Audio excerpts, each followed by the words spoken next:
3, 2, 1.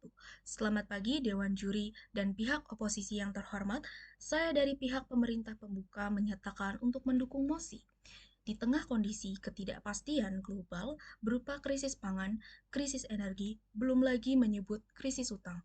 Kami sebagai pemerintah percaya harga komoditas pangan di Indonesia akan tetap stabil. Perlu diperhatikan sebelumnya dan ditekankan bahwa latar belakang kestabilan harga komoditas pangan bukanlah harga komoditas yang terus menurun. Itu adalah pernyataan yang sangat salah. Bagi kami, kestabilan harga komoditas pangan itu tidak terlalu tinggi dan tidak terlalu rendah. Artinya, mau tinggi setinggi apapun, kami harus memastikan untuk ketersediaan pangan yang ada di Indonesia ini dapat mengalokasikan setiap kebutuhan masyarakat dan masyarakat dapat membeli setiap komoditas pangan apapun harganya.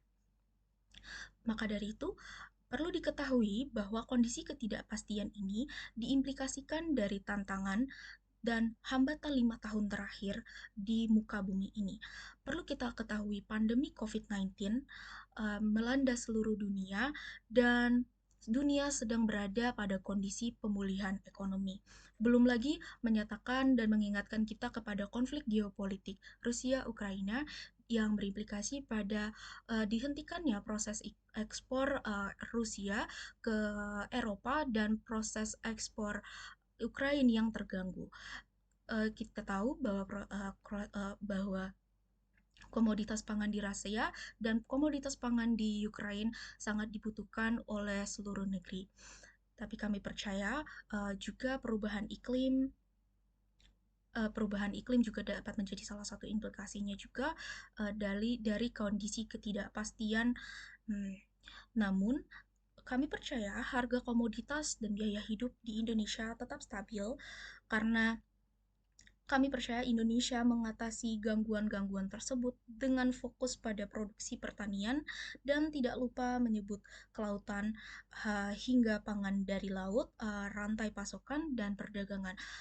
Maka dari itu, membawa saya pada 3 argumen. Argumen yang pertama bahwa sumber pangan Indonesia yang melimpah.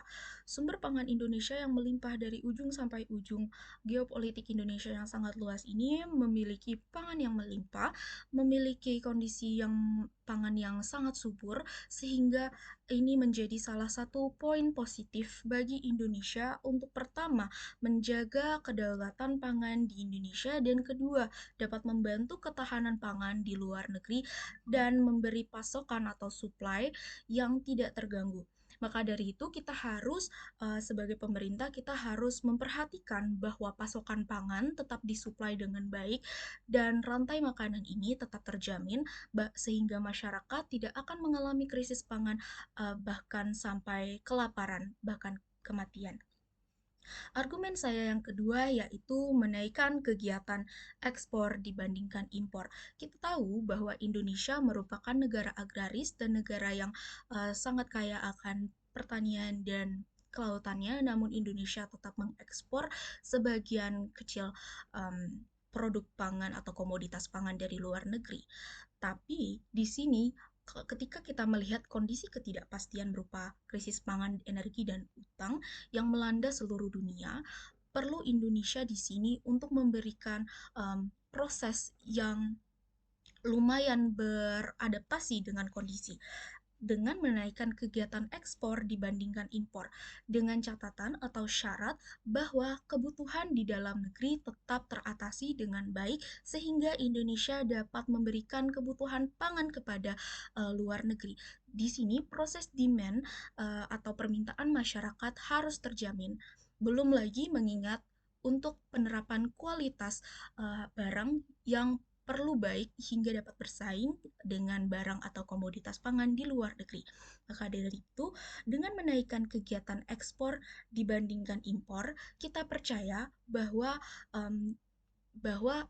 devisa negara akan terus meningkat dan dapat menaikkan nilai mata uang hingga utang yang dapat teratasi sedikit demi sedikit dan membawa kondisi perekonomian Indonesia menjadi lebih baik lagi di tengah kondisi ketidakpastian ini.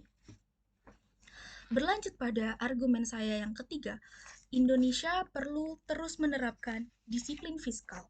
Disiplin fiskal yang diterapkan sampai tahun 2023 dan seterusnya harus terus membuat maksimal defisit Indonesia tidak lebih dari 3% dari produk domestik bruto atau GDP.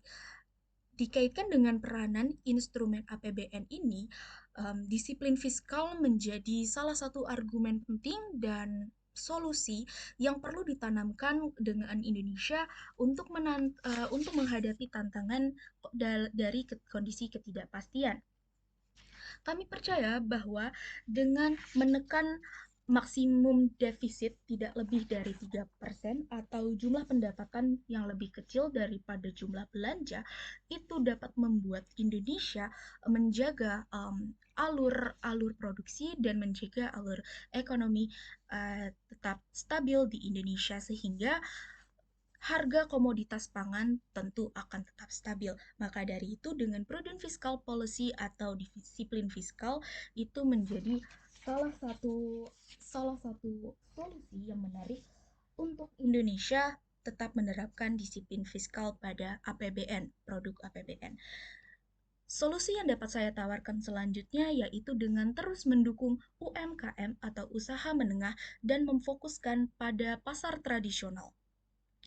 Perlu juga dikaitkan dengan pemberian edukasi dan sosialisasi kepada masyarakat untuk memprioritaskan membeli komoditas pangan lokal di pasaran dan mengemas UMKM sehingga lebih baik lagi dan dapat bersaing dengan produk dan memperhatikan kualitas pangan Indonesia sehingga kualitas hidup masyarakat Indonesia terjamin, ketahanan pangan terjamin, dan kedaulatan pangan juga tetap terjamin. Terima kasih.